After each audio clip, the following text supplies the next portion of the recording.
Terceiro Encontro Estadual de Magistrados, Notários e Registradores.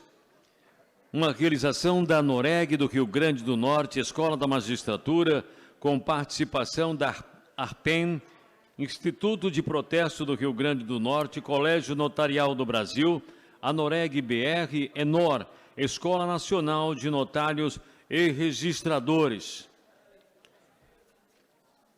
A gente registra e agradece a presença de servidores de cartórios. A gente agradece a presença de servidores do Tribunal de Justiça, da Escola da Magistratura. Representante da ANOREG do Ceará, este evento ultrapassando as fronteiras do nosso estado. ANOREG Ceará, Luiz Cláudio e Gerardo Albuquerque. Alda Paz, notária em Recife e presidente da ANOREG no estado de Pernambuco. A gente registra a participação efetiva desde as primeiras horas desta manhã e durante todo o transcorrer do mês na organização do evento, do presidente da Associação de Notários e Registradores do Rio Grande do Norte, a Irene José Amaral de Paiva. Senhoras e senhores, dando continuidade aos trabalhos desse terceiro encontro, a gente convida nesse momento o mediador do painel União Estável, provimento 141-2023, CNJ, o tabelião Felipe Mo, que vai dar continuidade ao chamamento dos participantes do dispositivo.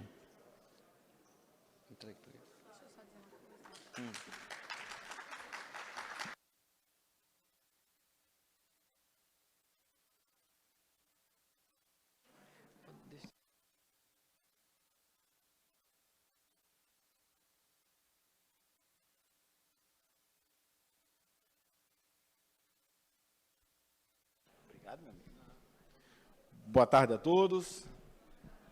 Satisfação voltar aqui à Smart, doutor Lamana, porque nossa prova oral do concurso da gente foi aqui, nesse local.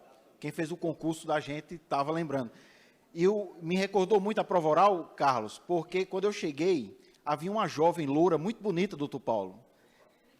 E eu, como todo bom nordestino, comecei a puxar conversa. E eu puxando conversa, a conversa estava evoluindo.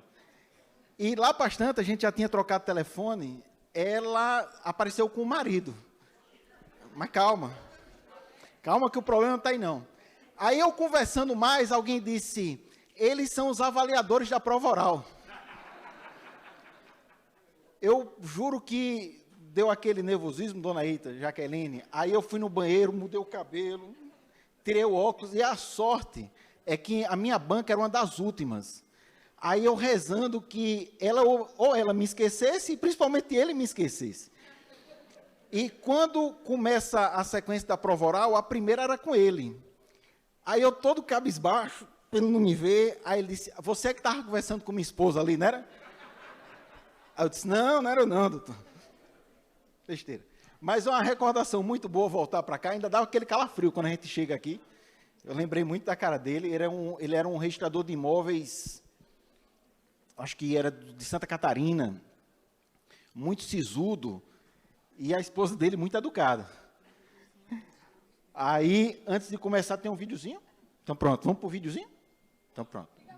Não, então a gente passa o videozinho para a gente começar a convidar os painelistas. Não, já terminou.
Pronto, feito o videozinho, queria convidar à mesa nosso palestrante, Dr. Carlos Magno.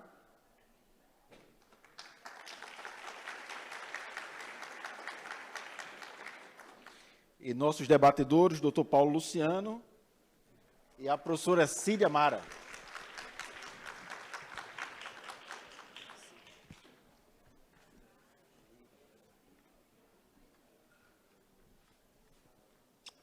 Por dever de ofício, a gente tem que fazer a reverência histórica e bibliográfica. Dr. Carlos Magno, nosso palestrante, além de ser um colega querido, tabelião, registrador, foi aqui do nosso concurso, é do estado do Rio Grande do Norte, é mestre em Direito, especialista em Direito Notarial Registral, é oficial de Registro Civil na cidade de Salvador, é presidente da ARPEM da Bahia e é membro da diretoria executiva do Operador Nacional de Registro Civil das Pessoas Naturais.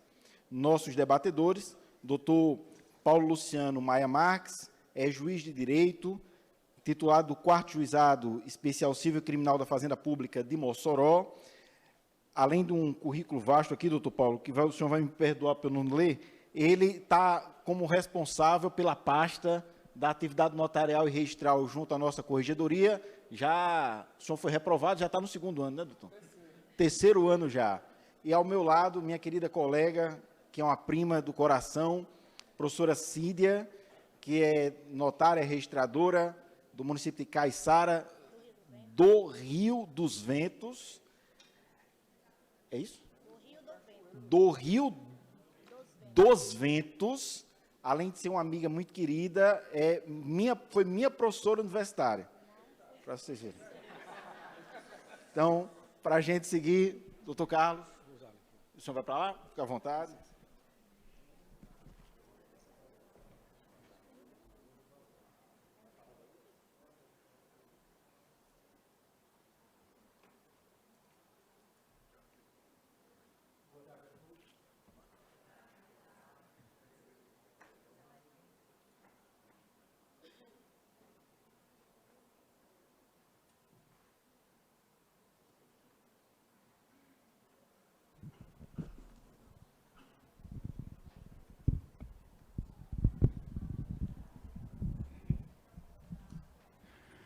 Boa tarde a todos. Inicialmente, gostaria de agradecer e parabenizar a Noreg do Estado do Rio Grande do Norte, juntamente com a Smarne, pela realização desse evento, né? A nossa atividade é uma atividade extrajudicial, mas que ela tem uma função pública. E essa função pública ela é de interesse de uma prestação de qualidade, tanto por notários e registradores quanto por magistrados. Não é à toa que é do Poder Judiciário a atribuição de fiscalização da nossa atividade, né? Então, é através do Poder Judiciário, por exemplo, que é disciplinada a nossa atividade, através dos códigos de normas, por exemplo. E aí, ter a oportunidade de estar tendo esse diálogo com o Poder Judiciário, estar debatendo essas questões relevantes para a atividade extrajudicial, é de fundamental importância. Então, desde já, parabenizo. Falei para a Irene, ali nos bastidores, como é bonito ver essa integração entre notários e registradores do Rio Grande do Norte e o Poder Judiciário, tá certo? Hoje, mais cedo, tivemos uma palestra brilhante do professor Lamana, que ele não me conhece pessoalmente, mas eu sou um admirador do professor, porque quem já estuda direito notarial registral há muito tempo, não tem como passar pelos livros do direito notarial registral, pela doutrina do direito notarial registral, não conhecer as obras do professor Lamana, né? Realmente é uma inspiração, professor, e uma honra. Oi? Vamos, pode sim. Sim. É uma oportunidade muito interessante estar falando aqui com vocês sobre esse tema da união estável. E eu sei que tem aqui advogados, servidores, talvez futuros colegas, né? E eu queria dizer que há muito pouco tempo atrás, mais ou menos uns 10 anos, eu estava sentado aí participando, eu ia participar desses eventos, ainda pensando, vou prestar um concurso e um dia eu vou estar lá. E hoje estou aqui dando essa palestra. Então, assim, sintam-se abraçados também. E eu dedico um pouco dessa palestra para você que sonha em um dia exercer essa atividade e ser o nosso colega, tá bom? Vamos falar sobre o provimento 141. Eu encontrei o doutor Paulo Luciano, antes de começar, ele falou, Carlos, quando eu fui convidado para dar essa palestra, já tinha um provimento, que era o 141. Eu comecei a estudar para me preparar. Faz pouco tempo que saiu agora um novo provimento, o 146, que alterou o provimento 141. Então, o tema da palestra vai ser o provimento 141, que trouxe disciplina a Lei 14.382, no que tange a união estável, né? E já com essas alterações do provimento 146. O provimento 141, ele completa domingo 4 meses, é muito recente, é um provimento recente. E o provimento 146 não tem nem um mês ainda, né? Então, assim, longe de mim querer falar com vocês aqui com um tom professoral, de querer ensinar algo que ainda está sendo discutido, que ainda está sendo amadurecido, né? A minha ideia aqui, a minha missão é criar uma provocação em vocês, ou algumas provocações em vocês, para que a gente possa, a partir daqui, fazer algumas reflexões e trazer a construção do conhecimento de uma forma conjunta, digamos assim, tá bom? Então, vamos começar. A gente, para poder falar da união estável, certo? Eu dividi essa apresentação de acordo com os capítulos do provimento 37. O provimento 37 é o que disciplina, que trata a questão da união estável, que sofreu alteração pelo 141 e pelo 146, tá bom? Para a gente entender a união estável, o 141, a gente precisa entender que antes, né, da Lei 14.382, sempre se teve a ideia de que a união estável, o registro da união estável, no registro civil, no livro E do registro civil, era um registro facultativo, né? Sempre foi assim, e cá para nós continua sendo também, né? E o registro facultativo, e aí não tinha tantos desdobramentos assim. A partir do CNJ, ele trouxe a previsão, no parágrafo 1º, do artigo 1º, que somente o registro no livro E vai trazer essa eficácia perante terceiros, aí muda um pouco o cenário, né? O registro da união estável, ele passa a ter uma nova, digamos assim, dimensão para o direito, né? E para a gente compreender um pouco dessa questão do registro da união estável, eu trouxe uma classificação, certo? A gente pode dividir o registro em um registro, essa classificação em registro facultativo, no seu aspecto ordinário ele é facultativo, certo? Mas ele vai poder ser necessário, em determinada situação ele vai ser necessário, em algumas situações ele vai ser vedado, certo? Então, antes do provimento 141, o registro ele era apenas ou facultativo ou vedado. Ele não tinha a dimensão do registro como necessário, tá? Então, a regra geral, né, do artigo 1º, caput do provimento 37, aqui, né, era que o registro da união estável ele é facultativo. Em razão disso, existiam alguns desdobramentos, tá bom? Em razão disso, não tinha se entendia que, por ser facultativo, a união estável ela é uma situação de fato, você não precisa registrar, né? Que todo mundo sabe, aquela convivência pública, contínua e duradoura, com o objetivo de constituir família. Então, você não é obrigado a registrar, é uma situação de fato, né? Mas a jurisprudência, a doutrina, já vinha falando da importância do registro da união estável, né? E nesse julgamento aí do STJ, que eu coloquei para vocês, o RESP 1988-228, trouxe o caso de uma senhora, né, que o companheiro dela estava sofrendo uma execução, né, já tinha tido uma ordem de penhora dos bens, e ela entrou com um embargo de terceiro, dizendo, olha, espera aí, mas os bens são meus. Eu vivo em união estável com ele desde 84. E essa constrição, ela foi determinada agora. Só que aí o que é que o STJ falou? Mas a sua união não estava registrada. Ela não pode prejudicar o terceiro de boa-fé, o credor de boa-fé. Como é que ele podia adivinhar que esses bens aí, eles tinham algum tipo de restrição em relação a eles, em razão dessa união estável, consequentemente do regime patrimonial, né? Então, já vinha tendo essa decisão do ano passado, que eu coloquei aí, antes do provimento, dizendo que é necessário o registro para dar essa eficácia perante terceiros, né? E uma das premissas do provimento, dessa regra, é importante que a gente compreenda, é que sempre vai se preservar o interesse do terceiro, certo? Então, assim, o terceiro de boa-fé, quando eu falo terceiro de boa-fé. Então, o terceiro de boa-fé, ele vai ter o direito dele preservado em vários aspectos que a gente vai estudar aqui hoje, tá bom? Mas ele é facultativo, tudo bem. A pessoa não é obrigada a registrar a união estável. Porém, se ela quiser que alcance determinados interesses, ela vai precisar registrar a união estável, né? Então, a eficácia perante terceiros, Isso foi trazido pelo provimento 141, parágrafo 1º, eu já falei para vocês, é a partir do registro que se traz essa eficácia perante terceiros. Né? A partir daí. E aí também não confundir efeito erga omnes com publicidade, por incrível que pareça. Porque o registrador civil, por exemplo, que registra a união estável no seu livro E, ele deve orientar as partes a levar, por exemplo, para o registro de imóveis. Essa informação para o registro de imóveis, para ser averbada à margem do registro de imóveis. Por quê? Porque se essa informação não chegar lá na matrícula, esse bem ele pode sofrer uma penhora. E essa pessoa depois vai dizer, não, mas essa união estável já está registrada lá no registro civil no livro E. Mas o terceiro de boa-fé, ele não sabia. E às vezes negocia o imóvel. Então, assim, além da eficácia perante terceiros, é preciso levar essa publicidade, certo? Dar essa publicidade perante terceiros. Senão, corre o risco de ter problemas aí. Um outro desdobramento, quando ele é necessário, a Lei 14.382, ela trouxe muitas previsões em relação à alteração de prenome e mudança do sobrenome. 56 vai tratar da alteração do prenome, 57 da alteração do sobrenome. E no 57, lá no parágrafo 2º, ele vai falar o seguinte, vai falar, se você quiser constar o nome do seu companheiro ou companheira no seu registro, é necessário que essa união estável esteja registrada no livro E. Certo? Então, ela é necessária. Então, assim, a gente precisa compreender que, em determinadas situações, se você quer atribuir essa eficácia para terceiros, se você quer fazer constar o seu nome no registro, você precisa levar essa união estável para registro.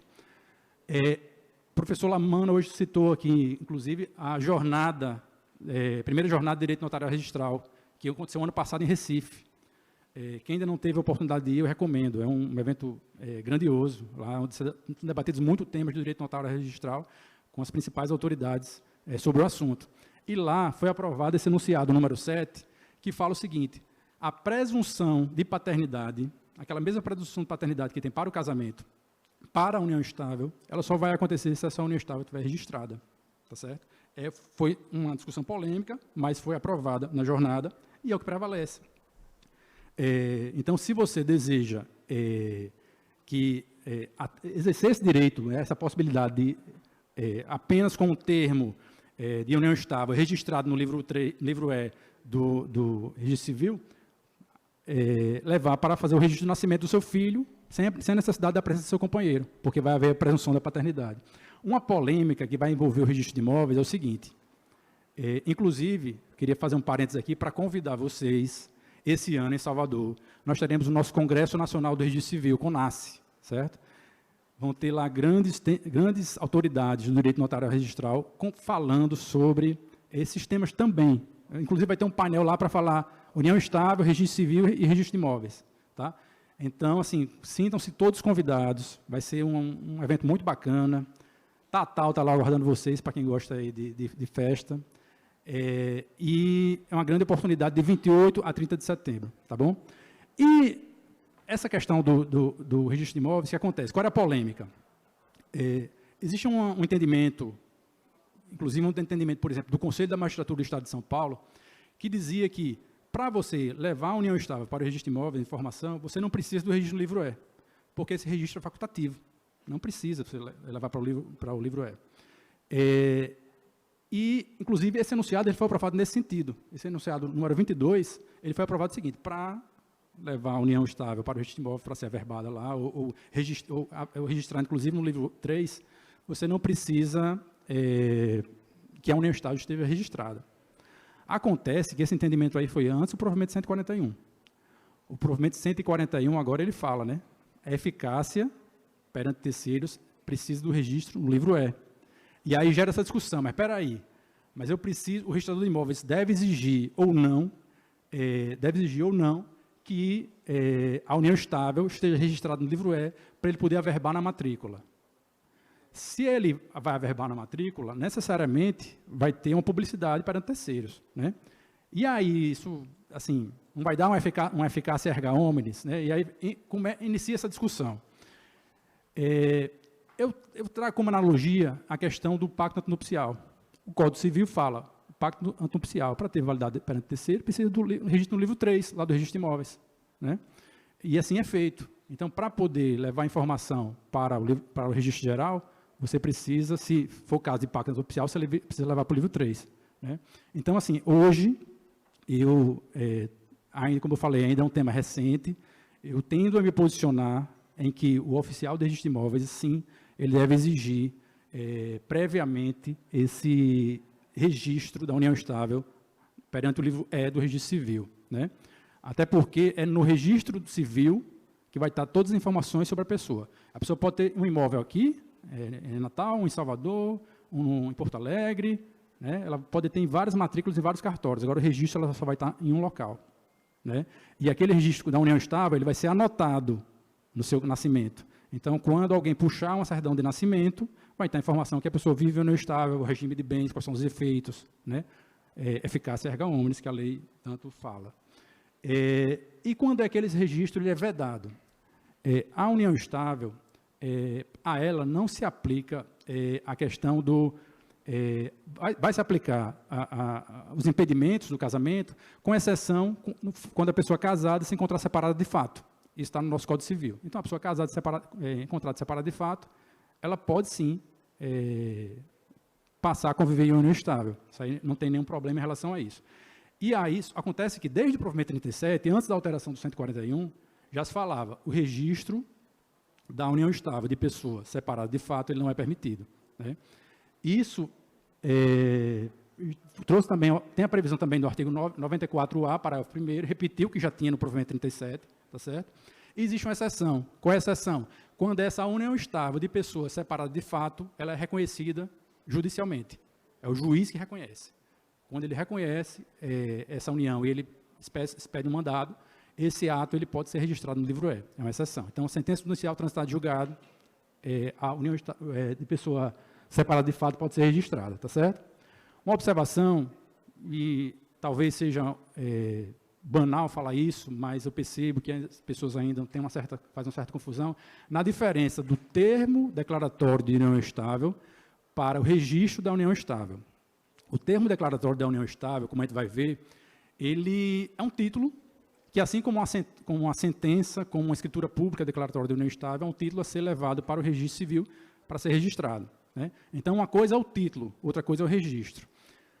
De acordo com o provimento, nada obsta que uma pessoa lavre um termo declaratório de união estável se encontrando separado de fato. Não foi averbado, por exemplo, seu divórcio. Ela está apenas separada de fato. O provimento ele não faz essa vedação. O que ele exige é que, quando você for pré-anotar o título lá no livro E, para ingressar no livro E, aí sim você precisa comprovar que você se divorciou.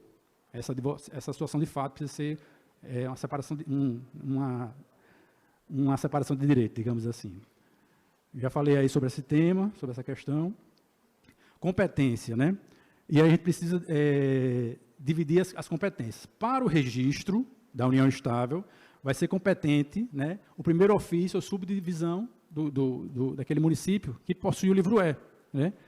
E é necessário lembrar que a união estável, por não ter a exigência, não é requisito da união estável, a exigência da coabitação, então, pode ser que uma pessoa resida, por exemplo, num município, os companheiros em um município e outro no outro. Então, nesse caso, os dois ofícios que têm o livro E, eles são competentes, tá bom?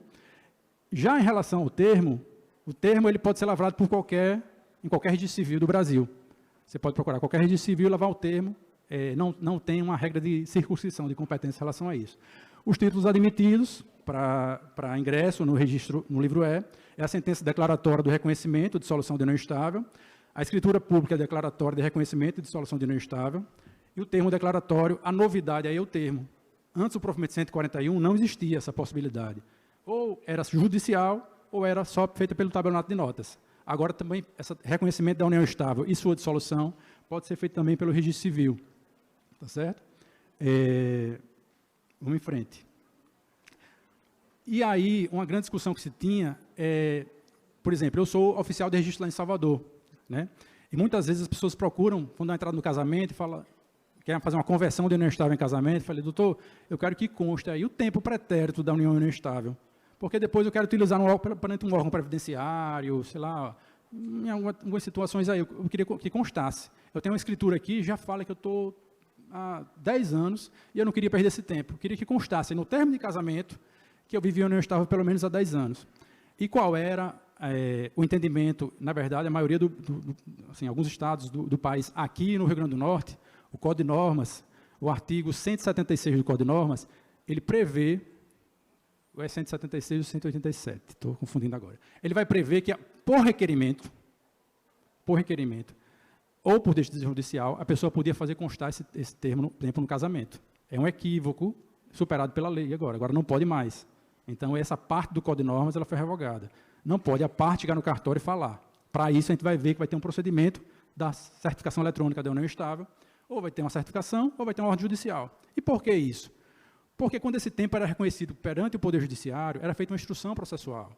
O juiz ele levantava provas, ouvia testemunhas, e com base nessa instrução processual, ele dizia, essa união estável declarava que ela começou, por exemplo, em 1970, 80, certo?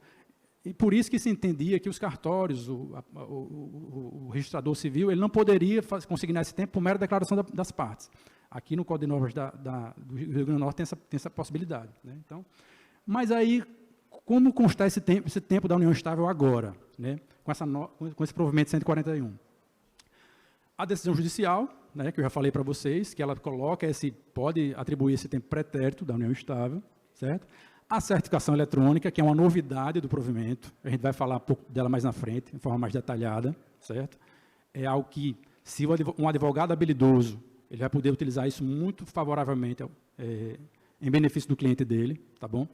Ela nasceu, já dando um spoiler aqui, ela nasceu na Lei 14.382, apenas com a perspectiva de servir para a conversão da união estável em casamento, mas a gente vai ver que seu alcance é bem maior do que isso. Ela vai servir para várias outras coisas, porque às vezes a pessoa não quer casar, mas ela quer fazer constar o tempo da união estável lá no termo, quer que conste no registro. Né? Então, para ter efeitos pretéritos, decisão judicial, certificação eletrônica feita pelo registro civil, e o tempo, se a pessoa não fizer uma certificação eletrônica, por exemplo, e for num tabelionato de notas, ou perante o registro civil e fizer um termo declaratório de união estável, certo? Vai constar a data, se ele disser, ó, eu estou aqui, eu e minha companheira, eu quero que conste aí que dia 14 de julho nós começamos uma união estável. Eu vou fazer uma observação depois sobre isso que eu estou falando, que é esquisito. Coloque aí que a partir de 14 de julho nós começamos uma união estável. E a gente quer que conste isso no registro. Pronto.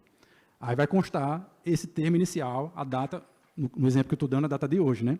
A data da lavratura do instrumento, que eu estou lavrando hoje, e a declaração dos companheiros no requerimento. Olha, quero que conste que esse dia 14, que foi a data que a gente lavrou o instrumento, é a data do início da nossa união estável. Qual é? Por isso que é importante esses encontros, debater com o Poder Judiciário. A gente não vê direito notarial e registral na graduação. Não existe essa disciplina. Né? Há pouco eu perguntei à doutora se no curso de formação de magistrado se tem uma disciplina aqui. Nós temos grandes professores aqui no Rio Grande do Norte, para falar um pouco, trazer essa noção de direito notarial registral. Porque até nos provimentos do CNJ, aqui e acolá, a gente vê eles patinando um pouco. Né? A união estável, né, todo mundo fala, não existe diferença de união estável para casamento. Direito é a mesma coisa. Tal. Não é a mesma coisa. A gente pode até botar uma linha paralela, mas não uma linha sobre a outra. Pode ser paralela, muito próximo, porque tem em muitos aspectos, na maioria dos aspectos, os direitos vão convergir mesmo, mas a união estável, qual é a principal, falando de forma doutrinária, qual é a principal diferença de casamento para a união estável? O aspecto, o requisito. A união estável, ela traz um requisito subjetivo. O casamento, o requisito é objetivo. Casamento, você foi no cartório, deu para entrar no processo de habilitação, assinou, acabou-se. União estável, não. Tanto faz. Você pode... É uma situação de fato. Você botou no papel, não botou no papel, isso pode ser questionado depois na justiça, inclusive. Certo? Então, é um aspecto subjetivo. Como é que eu vou no cartório e digo, olha, bote aí que 14 de julho eu estou começando uma união estável agora. É uma situação de fato. Ela precisa de um tempo para preencher aqueles requisitos de continuidade, né, publicidade, né? Que eu falei aqui já. Então, assim, já é uma crítica que eu faço a esse provimento do CNJ nesse aspecto, mas é uma crítica, pessoal, construtiva, tá? Não estou falando de forma negativa, não. É apenas para efeito doutrinário mesmo. Se a pessoa chega lá, porque assim, existe hoje, sempre, na verdade, já prevalecia o entendimento, a pessoa, antes do provimento 141, as pessoas iam num cartório de notas, lavravam uma escritura pública e dizia, bote aí que eu estou há 10 anos em união estável. Estou convivendo há 10 anos em união estável. O notário, mera declaração, colocava lá. Já havia um entendimento que, por ser uma mera declaração, isso não trazia eficácia jurídica. Esse tempo pretérito ele não traz eficácia jurídica, é uma mera declaração, certo? Então, tanto num termo... Então, vou falar, às vezes, em termo em vez de escritura, mas tem a mesma finalidade. O termo é lavado pelo registro civil, a escritura é lavada pelo tabelionato de notas, mas os dois têm a mesma finalidade, o reconhecimento ou a dissolução da união estável. Então, num ou outro caso, se a pessoa simplesmente declarou, não fez uma certificação eletrônica e levou para registro, esse tempo vai constar lá como não informado. Assim está no provimento. Se a pessoa não se tratou de uma decisão judicial, não se tratou de certificação eletrônica, e nem dessa outra hipótese que eu falei aí, da data, da assinatura do documento, do título, deve constar como não informado, assim está no provimento. É possível registrar apenas a dissolução, constando apenas a data da lavratura do respectivo termo. Você não precisa fazer o registro do reconhecimento da união estável para fazer depois o registro da dissolução. Não. Se você fizer o registro, o próximo ato vai ser uma verbação da dissolução, não vai ser registro. Mas se você não fizer o registro da união estável, você vai fazer o registro da dissolução, pode fazer diretamente. Qual é a grande questão? A grande questão é que o provimento fala que havendo registro prévio da união estável, isso eu já falei, mas assim, quando a sentença judicial de dissolução, ela reconhece o tempo pretérito, o provimento fala que necessariamente, apesar de ser um ato que uma sentença reconhecendo a dissolução, mas se ele reconhecer o tempo pretérito, o provimento fala que é necessário que o oficial registre primeiro o reconhecimento desse tempo, para depois registrar a dissolução, averbar a dissolução. Esse mesmo entendimento, eu acho que deve ser aplicado quando a pessoa fez um requerimento de dissolução de união estável com certificação eletrônica do tempo pretérito. Eu acho que, se é para constar o tempo, precisa primeiro consignar. Tempo de quê? Da união estável. Essa união estável, ela vigorou durante esse tempo, então precisa fazer o reconhecimento. Inexistência da lavratura de termo anterior. Mesmos companheiros, isso aí eu trouxe porque é o seguinte, que aqui o provimento fala. O provimento fala que toda vez que o oficial de registro ele lava um termo, ele precisa, primeiro, ele vai consultar na CRC, não sei se todos aqui sabem o que é CRC. CRC é uma central do registro civil, onde todos os cartórios de registro civil eles se integram, estão conectados numa central, certo? Então, se eu vou lavrar um termo novo de união estável, eu preciso ir nessa central primeiro consultar se aqueles conviventes, se eles se encontram, se já lavraram um termo anterior de união estável, certo? Se não tiverem lavrado, eu lavro o termo. E aí, o provimento fala o seguinte, se os conviventes, eles já tiverem lavrado esse termo, já constar lá, A e B, convivente A e B, já lavrou esse termo, eu não posso lavrar um segundo termo, certo? Talvez a intenção do CNJ foi criar algum tipo de confusão, de insegurança jurídica, para evitar que uma pessoa faça um registro num cartório e depois registro no outro, porque eu falei que a união estável, a lavratura do termo de reconhecimento da união estável, ela pode ser feita em qualquer cartório do registro civil. Então, de repente, faz em um, faz em outro, isso pode causar uma confusão, talvez o CNJ tenha pensado nisso. Mas aí, ele criou uma situação específica. O que acontece? O STF ele já entendeu que a união estável, não pode haver duas uniões estáveis concomitantes, certo? E aí o que acontece? A união estável, há um entendimento de que, quando você começa uma nova união estável, você não precisa necessariamente fazer uma dissolução formal, há uma dissolução presumida da união estável anterior. Essa é uma regra, um entendimento que tem prevalecido. Então, há uma presunção de dissolução em relação a esse caso.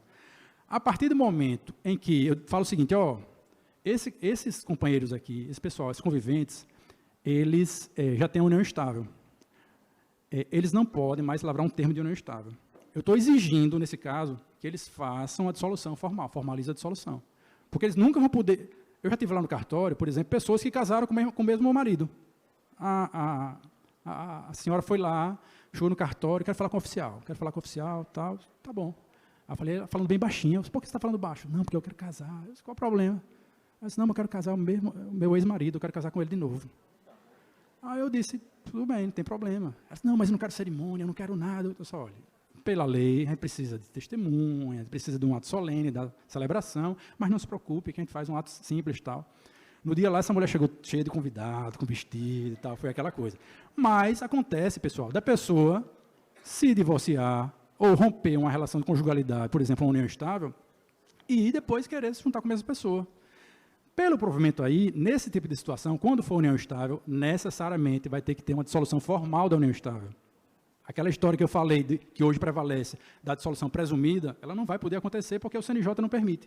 O CNJ está dizendo que se a pessoa tiver uma união estável, você não pode lavrar um novo termo. Para lavrar um novo termo, ela vai ter que estar... fazer a dissolução formal, tá certo? Nascitura incapazes... Demais, pessoal, um prazer. Nascituras incapazes eu trouxe aí porque constou-se também no provimento, mas, assim, para mim, eu acredito que se aplica a mesma regra que já se aplica em relação às escrituras públicas, né? Então, essas questões estabilizadas no Poder Judiciário, eu acho que não tem nenhum problema, mas eu citei porque está no provimento, o artigo 1º, parágrafo 6º, certo? Aquela história, né? O juiz da minha comarca ligou, o juiz lá de Salvador ligou, falou, Carlos, mas como é que essa história não tem livro, como é que faz e tal? Nesse caso da união estável, pessoal, quando o registrador civil ele lavra o termo, que é um título, certo? Ele vai arquivar, certo? E vai arquivar em classificador próprio. Esse classificador próprio é como se fosse um livro. Vai ser um livro, até porque os livros a tendência a ser tudo eletrônico, com a SERP. Vai ser o classificador próprio. E o traslado, que é aquele documento que a pessoa leva para, né, perante os órgãos aí para resolver os problemas. É a certidão. É assim que fala o artigo 1º-A, parágrafos 1º e 7º, tá bom? Então, o classificador próprio, ele vai atuar como livro, para vocês entenderem a questão do raciocínio, e a certidão do ato praticado, que vai sair com aquele termo, vai fazer a força do traslado. É através dessa certidão, fala o provimento, que você leva, por exemplo, no DETRAN, que você, depois a gente vai tratar também da questão da limitação em relação do valor. Mas assim, você vai poder, é um título translativo, que você vai poder usar para transferir propriedade, tá certo? Assim está no provimento. Eu já falei a questão do título translativo, então, e a questão da necessidade de escritura pública, né? Que aí veio o provimento 146. O provimento 146, ele ainda vai completar um mês, né? O ADFAZ, junto com, se não me engano, o Colégio Notarial do Brasil, e cá para nós, de forma acertada, na minha opinião, foram ao CNJ e falaram, peraí, como é que você está dizendo que o registrador civil ele vai poder lavrar um termo de dissolução, e como é que fica o artigo 108 do Código Civil, que diz que para negócios, né, jurídicos acima de 30 salários mínimos precisa de escritura pública? E a escritura pública? Então, assim, em razão dessa provocação, o CNJ editou o provimento 146, trazendo algumas mudanças, poucas mudanças, mas uma delas fez essa questão. Então, se uma dissolução de união estável, o patrimônio lá for acima de 30 salários mínimos, necessariamente precisa de escritura pública, tá certo? Isso é uma novidade, menos de um mês aí que está vigorando. O registro civil não equivale à conversão em casamento, certo? Isso aí é um recado do CNJ dizendo, que eu acabei de falar. Casamento e união estável não é a mesma coisa. Então, o registro da união estável não significa a mesma coisa que casamento. Ainda há efeitos diferentes, ainda há repercussão diferente, repercussão jurídica diferente. Reconhecimento da união estável lavrada no exterior, certo? A gente é uma mistura de Lei 14.382 com o provimento 141. A Lei 14.382, ela fala que a sentença judicial, por ter homologada, não tinha homologada. Isso homologada foi por causa do 146, que exige, obviamente, por causa do nosso ordenamento jurídico, que a sentença judicial, para produzir efeito no país, ela precisa de homologação, né? Então, sentença judicial, instrumentos públicos ou particulares, certo? Lavrados no exterior, certo? Onde expressamente faça menção ao regramento da união estável no Brasil, ou que uma autoridade judicial brasileira, através de sentença, reconheça essa equivalência, tá certo? Qual é o problema aí?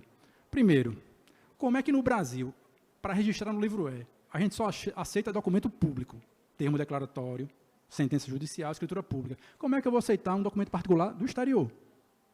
Então, um primeiro problema, certo? Segundo, hoje, eu não sei se aqui no Rio Grande do Norte é diferente, mas para mim, acho que é em todo o Brasil, um notário lá do Canadá, ele não pode fazer uma escritura pública de divórcio e aplicar aqui no Brasil, né? Mas por aqui ele pode, pelo provimento ele pode fazer um instrumento público lá de dissolução de união estável e vir aplicar no Brasil, né?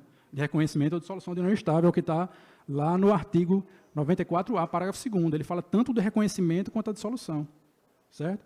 Então, nesses casos, o que eu oriento é que sempre, quando vem esses atos de natureza administrativa, que submeta ao Poder Judiciário.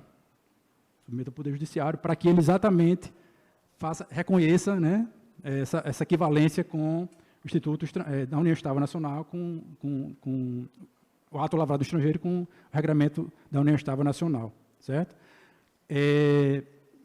O provimento 141, ele falava que esses atos, né, realizados no exterior precisavam vir legalizados ou apostilados e traduzidos. E dizia, não precisa de registro no cartório de títulos e documentos. Certo? E aí o provimento 146, ele deu um freio de arrumação. Ele diga, opa, alto lá. Realmente, eu não posso desconsiderar a norma. E o artigo 129, parágrafo 6º da Lei de Registros Públicos, fala que o ato realizado no exterior, para produzir efeitos no Brasil, ele precisa de registro em títulos e documentos. Foi um dos primeiros artigos, na verdade, foi o primeiro artigo que eu escrevi. Foi falando da necessidade, continuidade, apesar da Convenção de Haia, da necessidade dos atos continuar a sendo registrados perante o RTD, Registro de Títulos e Documentos, tá bom? Isso o CNJ reconheceu, inclusive citou uma consulta de 2001 do CNJ, onde o CNJ já disse que precisa. Porque, só para fazendo aqui um breve parênteses, para quem ainda não conhece, mas o que acontece? Como funciona essa questão de apostilamento, legalização? Um ato é praticado pelo registrador, pelo tabelião de notas de notário lá da Itália, certo? Como é que funcionava antes? Esse ato, como é que funcionava? Legalização. Ele ia para o consulado fazia essa legalização, que era o quê? Verificar a autenticidade, verificar se aquela pessoa tem autoridade para emitir aquele ato. Esse ato vinha para o Brasil, fazia, né, tradução pública juramentada, registrava em títulos e documentos e, a partir daí, produzia efeitos. O que é que a Convenção de Haia fez? Você não precisa de legalização consular para verificar essa autoridade, essa autenticidade. A apostila de Haia, ela já garante a você isso. Geralmente vem com QR Code, para você, inclusive, verificar, né? Então, não precisa mais do consulado, mas ela não afastou a necessidade do registro em títulos e documentos, tá certo? Isso tem uma consulta do CNJ de 2001, depois eu posso até disponibilizar. Vai ser registrado no RCPN, do local que o companheiro tem ou teve a última residência no Brasil. E no registro deve constar ainda o país onde foi lavrado o título, indicação do país, do tempo do início da união estável, e se forem países diferentes, o do primeiro domicílio convivencial. Isso é algo mais, digamos assim, no provimento, não vou perder muito tempo discutindo isso, que é letra do provimento mesmo. Natureza jurídica, né? A gente está falando agora da alteração do regime de bens da união estável, capítulo 2. Como está meu tempo aí? Pode ir, né? Estou preocupado porque eu tentei dar uma enxugada porque pensei à tarde, o pessoal vai estar almoçado, todo mundo com sono, mas ainda bem que pelo semblante está todo mundo atento, prestando atenção, porque o tema é um tema realmente instigante. Tá? Então, a gente vai falar agora da alteração do regime de bens da união estável no registro civil, uma novidade do provimento. Em relação ao casamento, prevalece a regra que, para você fazer a alteração do regime de bens em razão do casamento, você precisa de uma ação judicial. Na união estável, não. Na união estável, inclusive, eu acho que, a partir daí, a tendência é que no casamento também seja tudo extrajudicializado, doutora. Na união estável, a norma permite que a pessoa vá ao cartório do registro civil e requeira a sua alteração de regime de bens da sua união estável. Qual é o requisito? Primeiro, essa união estável ela precisa estar registrada. Tá? Só vai servir esse tipo de procedimento para a união estável registrada. Tá? Porque, inclusive, vai ser uma exceção ao princípio da consensualidade. Prevalece também nesse provimento, tudo é feito em consenso. Certo? Tem uma norma aqui também, do Código de Normas aqui do Rio Grande do Norte, que permite que a pessoa com o título, uma escritura pública, vá lá e faça o registro sozinha, sem o companheiro. Certo? A requerimento dela. Se tiver no documento, o companheiro autorizando, tudo bem, eu concordo.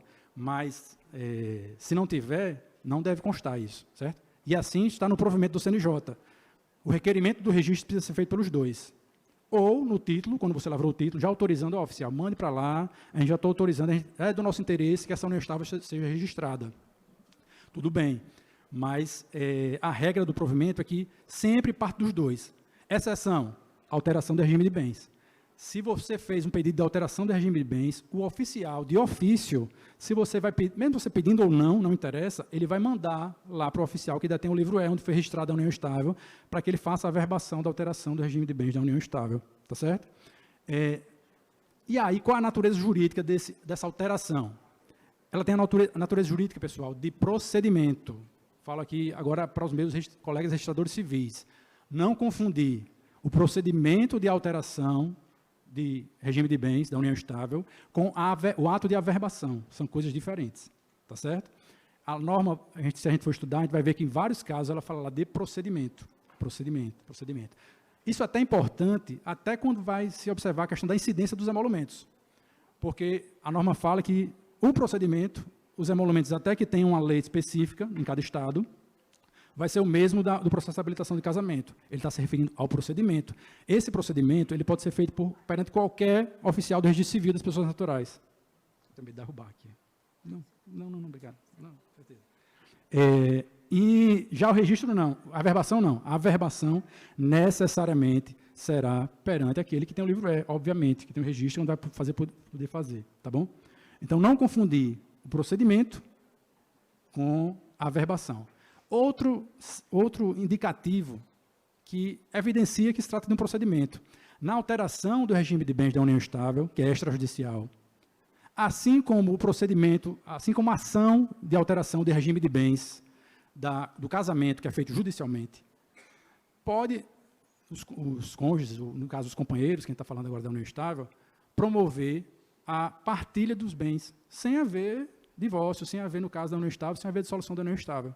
A gente pode fazer a partilha de bens. Judicialmente, não era incomum que os companheiros, quando solicitavam a alteração de regime de bens judicial do casamento, companheiros não, os cônjuges solicitavam judicialmente a alteração do regime de bens de casamento, eles faziam a partilha, aquela partilha de bens. Em relação à alteração de regime de bens da união estável, da mesma forma, certo? Pode ser feita partilha. E aí, se não for um procedimento, se for um mero requerimento, e esse título da partilha? Então, assim, no procedimento de alteração de regime de bens da união estável, é necessária a lavratura de um termo dessa alteração. Esse título, que é baseado num requerimento, mas é um título, esse termo, ele vai ser levado lá para o livro E, para ser feita essa averbação, tá certo? E também, se for feita a dissolução, na hipótese de dissolução, de partilha de bens, necessariamente precisa de um advogado. Vai precisar da assinatura de um advogado, tá? nesse título, nesse documento, tá bom? O provimento ele não fala isso ipsis literis, mas é um corolário lógico, uma dedução lógica. Se eu vou fazer uma dissolução não, se eu vou fazer uma partilha de bens da união estável, né, e se você for ler o dispositivo, ele separa bem o que é procedimento, o ato de procedimento, ele fala que pode ser feito perante qualquer oficial de registro civil, e o ato de averbação, ele distingue isso bem, tá certo? Competência para a lavratura do procedimento. RCPN, livre de escolha dos interessados. Você procura o mais próximo do seu cartório, aquele que você mais gosta, e você promove a alteração de regime de bens da união estável. Competência para a averbação. Obviamente, o oficial que registrou a união estável, certo? É ele que vai averbar a alteração de regime de bens da união estável, tá bom? Ainda no capítulo 2, que trata da alteração de regime de bens da união estável, certo? A partilha de bens, já falei um pouco sobre ela, né? É possível a partilha de bens. Mais uma vez, acho que tem que se repensar nessa necessidade de entrar com ação judicial para fazer uma partilha de bens, uma alteração de bens no casamento. Eu acho que isso precisa vir também para o extrajudicial. A gente não precisa, pessoal, estar tratando no Poder Judiciário de questões que não têm lide. Carneluto falava, onde mais notários, menos juízes. Ele não estava querendo defender que tivesse menos juízes. Ele estava querendo dizer o seguinte, onde tiver mais notário, tem menos conflito. Né? De 2021 para 2022, só de escrituras públicas de divórcio e inventário foi mais de 300 mil no Brasil. A Lei 14.382 é do meio do ano passado. Em um semestre, cerca de 5 mil alterações de prenome. O provimento 73 do CNJ completou dia 28, agora 5 anos. 10 mil procedimentos de alteração de pronome e gênero. Eu arrisco a dizer, doutora Zeneide, que eu não tenho os dados científicos, né, não tenho os dados oficiais do CNJ, mas eu arrisco dizer que os cartórios já fizeram mais alteração de pronome e gênero nos últimos 5 anos do que o judiciário em toda a sua existência aqui no Brasil. 10 mil só em 5 anos. Então, assim, não tem razão de ser, não tem porquê, não tem justificativa das pessoas precisarem buscar o judiciário para fazer uma alteração de regime de bens no casamento. Por que pode na união estável e não pode no casamento? Qual a justificativa, né? Então, eu já falei da remessa ex officio, que é uma exceção. Todos os outros casos do provimento, a gente vai ver que sempre é um pedido conjunto, tem que haver um princípio da rogação, tem que haver um pedido formal dos companheiros para o registro, seja no título ou seja através de requerimento, tá bom? Produção de efeitos a partir da averbação. Então, a alteração do regime de bens, o provimento fala que vai produzir efeitos a partir da averbação. Só que o próprio provimento, ele dá uma ré aí. Ele fala, mas quando for comunhão universal de bens, porque a comunhão universal de bens, a gente sabe que pega para frente, pega para trás, né? Em relação à questão da comunhão universal de bens, vai produzir efeitos retroativos, mais uma vez, que eu falei no início aqui da palestra, resguardado direitos de terceiros. Então, sempre vai ser resguardado direitos de terceiros, tá bom? Tá. Súmula 655 do CNJ fala que aplica-se a questão da separação obrigatória, que é um tema que está sendo discutido no STF, a tendência é cair, né, para pessoas acima de 70 anos de idade, aplica-se o regime da separação obrigatória, isso também em relação à união estável, né?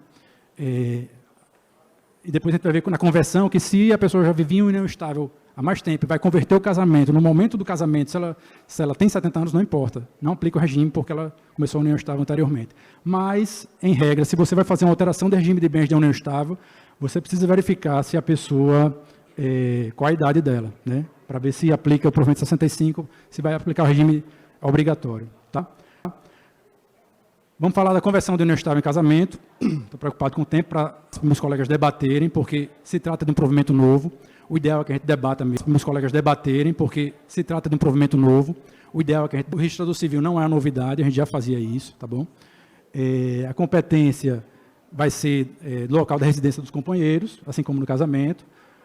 O procedimento é requerimento dos companheiros no processo de habilitação de casamento. Admitida procuração com poderes especiais, eu vou passar essa parte, porque é uma parte mais texto de lei mesmo, não vai fazer muita diferença. No proclama deve constar que se trata de uma conversão, de união estável em casamento. As causas impeditivas, elas obstam a conversão, né? Então, a união estável, eu já falei, você pode até estar separado de fato e ter uma união estável, mas você não vai conseguir converter em casamento, não. Você vai precisar apresentar uma certidão que seu divórcio foi averbado. Se tiver em termos o pedido, né? Então a pessoa deu entrada na conversão de casamento. Qual a grande diferença, na verdade, de uma habilitação de casamento civil normal, comum, e de uma conversão? Basicamente é o seguinte, o ato de celebração. O ato de celebração é onde os cônjuges eles manifestam ali perante o juiz de paz, a autoridade celebrante, o desejo de casar, né? Esse ato de celebração. Então é ali, e é a partir dali que o casamento vai produzir efeitos. O casamento não importa se ele foi registrado 10 dias depois. Pela lei, ele vai produzir efeitos da data da celebração. Na conversão de união estável em casamento, a celebração ela é dispensada. Então, o que vai prevalecer, a manifestação de vontade, ela é dada na data do requerimento da conversão. Por isso que se a pessoa, um dos companheiros, vier a falecer no decorrer do processo de habilitação, isso não vai obstar que essa união estável seja convertida em casamento, porque ele já manifestou vontade. Então, estando a documentação em ordem, esse casamento vai ser registrado. Regime de bens, eu quero correr para falar de certificação eletrônica para poder passar a palavra para o pessoal. Regime de bens, né, optando por manter, sim, em relação ao regime de bens, como acontece? Você vai fazer a conversão da união estável em casamento.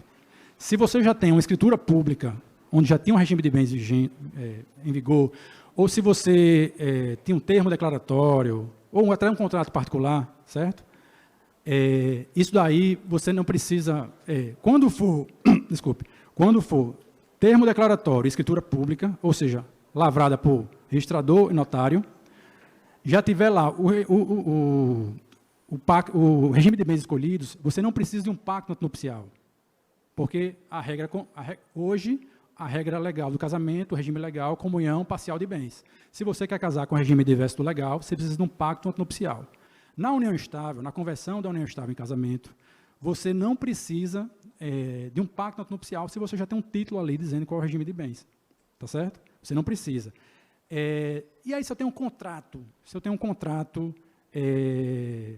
eu posso constar no contrato? Não, nesse caso, o provimento fala que você vai precisar de um documento público, um termo ou uma escritura pública. Se você tiver um contrato, você vai ter que levar uma escritura pública de pacto antinupcial para escolher. Até pouco tempo atrás, tinha muita decisão judicial dizendo o seguinte: o pessoal chegava no cartório, olha, tem uma escritura pública de união estável e eu quero converter em casamento. Aí o oficial dizia, precisa de pacto. A pessoa, não, mas eu já tenho aqui um contrato de convivência anterior, já diz o regime de bens, diverso do legal. Mas aí, muitas decisões judiciais diziam, não, mas precisa de pacto antinupcial, mesmo assim. A partir do provimento, não precisa mais, certo? Não precisa mais. E aí, se eu quiser constar o tempo pretérito da união estável, que eu falei para vocês, né? O Código de Normas do Rio Grande do Norte, ele permitia que a pessoa, por requerimento, constasse. Mas, na maioria dos estados, lá na Bahia, por exemplo, só constava o tempo pretérito se tivesse uma decisão judicial, onde foi produzida prova, o juiz viu se realmente tinha esse tempo pretérito. Agora, as pessoas podem dar entrada num pedido de certificação eletrônica. Vai levar... É necessário o pacto antinupcial, já falei. Não se aplica a separação obrigatória. Sim, antes de falar de certificação eletrônica, deixa só para essa parte do slide. Se a pessoa já tinha uma união estável há 10 anos, tinha 60 anos na época, por exemplo, comparece ao cartório hoje, com 70 anos, e quer converter em casamento, não vai se aplicar o regime obrigatório de bens. Porque na época da convivência, que iniciou a convivência, ela não estava sujeita a esse regime, essa restrição legal, que mais cedo ou mais tarde vai cair, está no STF aí, e a gente acredita que cai. Não se aplica a separação obrigatória se superadas as causas suspensivas no momento da conversão. É o que eu falei já aqui. A pessoa vive uma união estável, mas não está divorciada. Se ela se divorciou antes da conversão em casamento, não se aplica o regime de bens. Eu quero falar da certificação eletrônica. Pronto. Então, você vai dar entrada no seu casamento, na conversão da união estável em casamento, e você deseja constar esse tempo pretérito, que eu falei aqui, os 10 anos, né, que você tinha. Hoje, mais um ato um instituto que desjudicializou ou extrajudicializou. É importante, na verdade, que a gente entenda o conceito, se tanto faz se vai ser extrajudicialização ou desjudicialização, a ideia.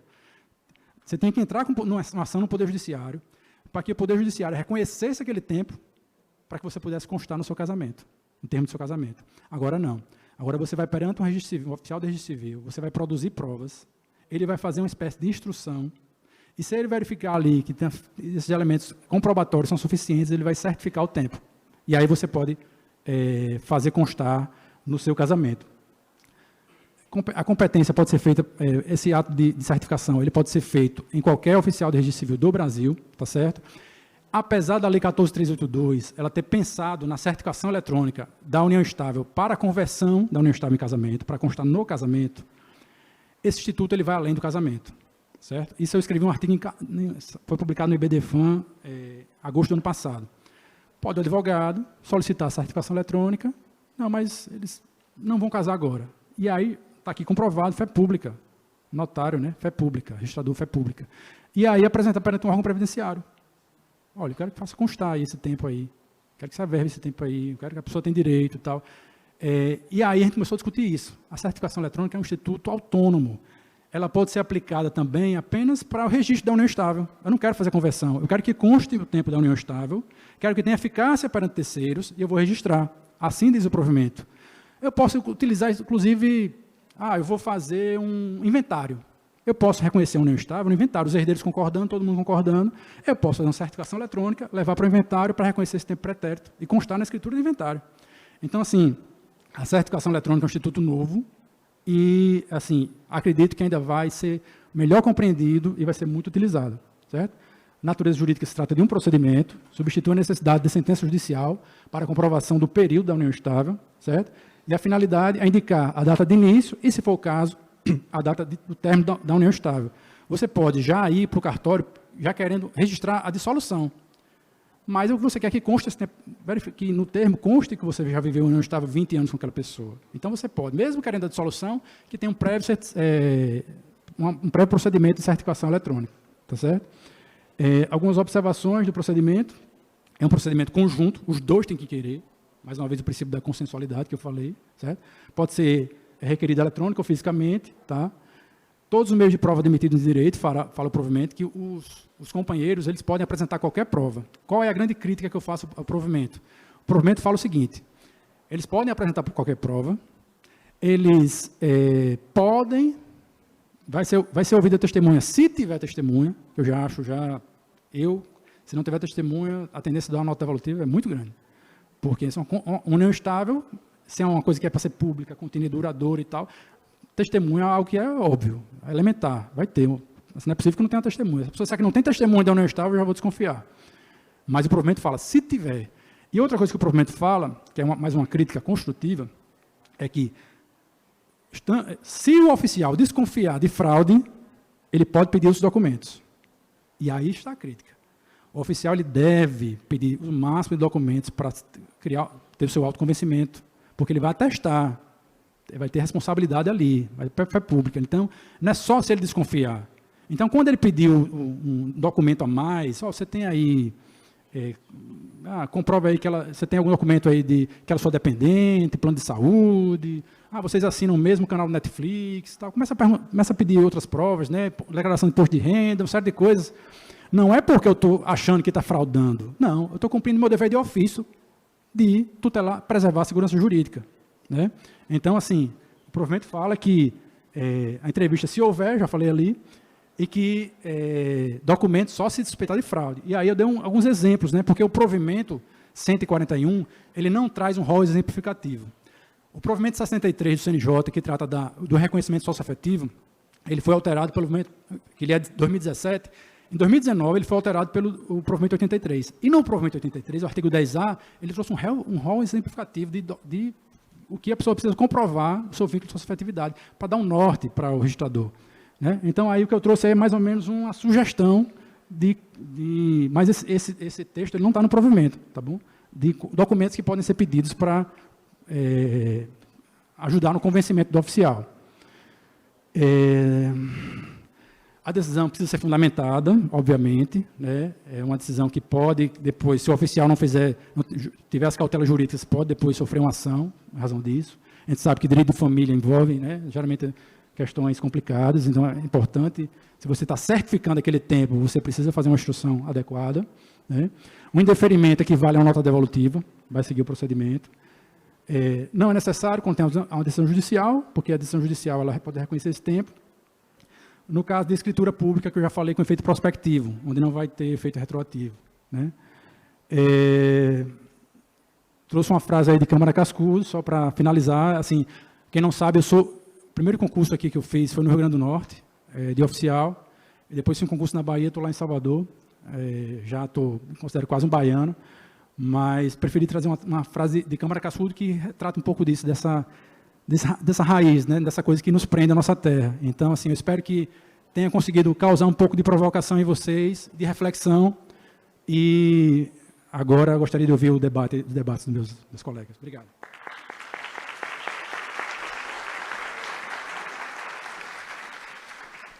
Parabenizar o doutor Carlos Magno, dar saudação à minha desembargadora presente, doutora Rádia, presente.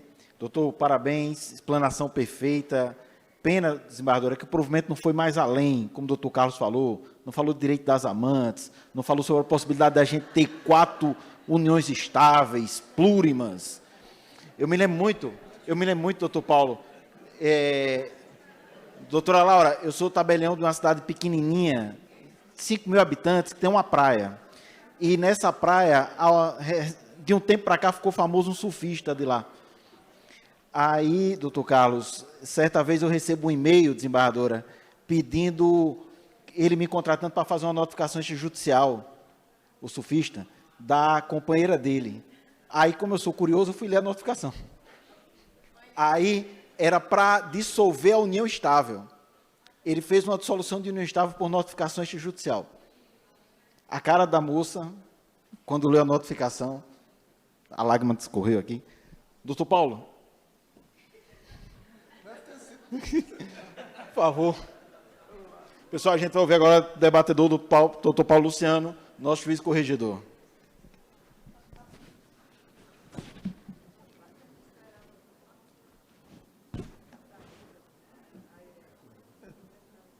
Não, tem não. Boa tarde a todos. Gostei, boa tarde. Lá dos Desembargador Zeneide. Boa tarde, bora! Simbora acordar, bora! Eu queria primeiro agradecer aqui a todos que fazem a Noreg, os notários, os registradores, na pessoa do doutor Herênio, doutor Francisco Fernandes, doutor Raimundo Filho, o pessoal todo da Noreg. Há tanto tempo eu estou nessa jornada e que me chamaram para estar aqui hoje, Desembargadora Zeneide, pela Smart, doutora Ádia. Essa casa é minha casa. Eu estava aqui, desembargadora, quando isso aqui ainda era um terreno de barro. Eu era o coordenador administrativo e, juntamente com o desembargador Oswaldo, naquela época nós fizemos construir esse monumento ao saber, que é essa escola da magistratura. Eu era o gestor do contrato, me salvei, não fui processado por improbidade, estou aqui ainda como juiz. E hoje, além de ter sido coordenador administrativo naquela época, sou ainda o coordenador adjunto da formação de servidores. Então, é uma grande alegria, mas também é uma imensa responsabilidade, porque eu vim falar aqui para técnicos de altíssima competência e de que sabem do direito notarial muito mais do que eu, até com certeza, porque, como a gente até estava conversando ali, nem no curso de formação do juiz tem direito notarial. E os diretores de foro, coitados, são os únicos que vão atrás de tentar entender alguma coisa, porque, de fato, a complexidade é tão difícil de alcançar as modificações legislativas e as peculiaridades do dia a dia, que acaba que a gente não consegue acompanhar. Eu gostaria também de saudar todos os servidores do Poder Judiciário, na figura dos meus excelentes servidores, Marlilton e Rebeca, que estão aqui, o pessoal do meu setor judicial, que fazem realmente a coisa acontecer lá na Corregedoria. E eu penso que a única coisa que me credencia para eu estar aqui é o fato de que, como disse Felipe Moura aqui, eu fui reprovado. Pela terceira vez, sou juiz corregedor, e pela terceira vez estou como juiz corregedor do setor extrajudicial. E justamente por estar tanto tempo lidando com as agruras e com as dificuldades do cotidiano de trabalho de todos que atuam nesta área, é que eu tenho alguma coisa para falar. E devo também agradecer, porque é graças às consultas, às reuniões, às discussões aprofundadas que temos, é que eu consigo aprender alguma coisa dessa matéria tão difícil e tão ranhosa como é esta do direito notarial. E mais ainda, quando me chamaram para falar, eu disse, eu vou falar sobre desjudicialização, beleza. É o que eu estou tratando, é uma meta hoje do CNJ para as corregedorias. Mas me botaram na união estável. Antigamente, quando a gente estudava união, uma vez que eu estudei união estável, a gente falava em concubinato puro, concubinato impuro, como é que não é, 2, 3, 4 relacionamentos ao mesmo tempo. Hoje em dia é sugar baby, sugar daddy, é chifre, é namoro, é ficante. Mudou tudo. Então, até isso é difícil de conceituar. Né? Então, como é difícil falar sobre união estável? Aí me vem um provimento CNJ com 9 laudas para tratar do tema. Para vocês terem uma ideia, quando eu comecei a estudar, botei no YouTube. A primeira coisa que eu achei foram 5 capítulos de 1h30 cada um. Eu chamo de capítulo, de tão grande. Do professor Vitor Kumpel com a registradora Fernanda, lá de São Paulo, sobre o tema, cada live com 1h30, para discutir um provimento de 9 laudos. Mas eu fiquei muito feliz quando o doutor Pedro Lamano, hoje de manhã, disse que de ontem para hoje não publicaram nenhum outro provimento. Pelo menos isso. Pelo menos isso. Mas, entre o dia que me convidaram e o dia que eu estou palestrando, modificaram, sim, o provimento. O 141 e o 146, eles foram... O 141 foi alterado pelo provimento.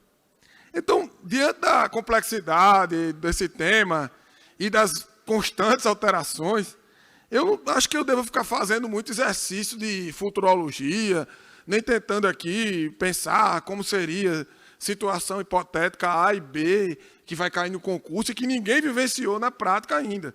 Porque se eu for fazer isso, eu não vou estar indo além de tentar adivinhar o futuro, e eu não tenho menor tino para ser mãe de Ná. Além do que, corre o risco disso chegar como consulta à corregedoria e eu estar fazendo aqui diante dos senhores um pré-julgamento gravado, provavelmente por um dos milhões de celulares que estão aqui me filmando. Então, minha fala hoje aqui, em verdade, eu vou utilizar do método socrático. Só sei que nada sei. E, através dessas perguntas e de questionamentos, eu espero que vocês respondam nos balcões das serventias, ou então que cheguem em mim já em grau de recurso, que aí já vai ser mais fácil de eu entender. Mas, sendo direto ao ponto do que foi falado aqui, foi sensacional a evolução e a escolha desses temas de hoje, porque pela manhã nós tivemos uma exposição extremamente didática do professor Lamana, contando toda a história das funções dos notários e registradores, desde 1800 e volts, e agora depois, com o Dr. Carlos Marques, destrinchando o provimento, ponto a ponto, eu vou chegar só para dar porrada, então eu vou só fazer o gol. Então, eu começo dizendo o seguinte, o título da palestra, com todo respeito a quem organizou, está errado, porque não devia ser a união estável e o provimento 141. Na verdade, nós estamos discutindo o provimento 37, com as alterações do artigo do provimento 141 e do nosso querido 146, 2 semanas atrás. Porque o provimento 37 não foi revogado. Então, ele simplesmente está alterado, profundamente alterado e inovado. Mas nós não estamos discutindo o provimento 141 exclusivamente. Estamos, sim, discutindo o provimento 140, o 37 de 2014, atualizado pela Lei 14.382, a famosa lei do CERP, e com esses requintes de crueldade que o CNJ colocou aí. E qual é a principal crítica que fizeram sobre esse provimento?